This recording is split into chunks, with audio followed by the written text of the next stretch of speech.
ना हम अहाँ सबके साथ में कुलचा के रेसिपी शेयर कर रहा छी, जकरा कि हम आटा से बनबे छिए। तो हम आटा ना तो साइन के रख लिया। एमे हम दही, इनो और मुँह मिला कनी तेल और चीनी और नून दऽ कऽ एकरा हम साइन कऽ कनी काल छोड़ देने छलिए, कियाकि इनो डालने छी। अगर अहाँ लग इनो नहीं रहत तहन अहाँ से बेकिंग सोडो के यूज कर सकै छी। तो ई ना हमरा हमें सबके बहुत पसंद छै कुलचा।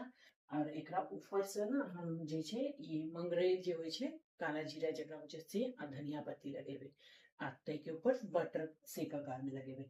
तो चलू हम अहाँके ना कुलचा बना के देखाबै छी जे हम केना कुलचा बनबै छी।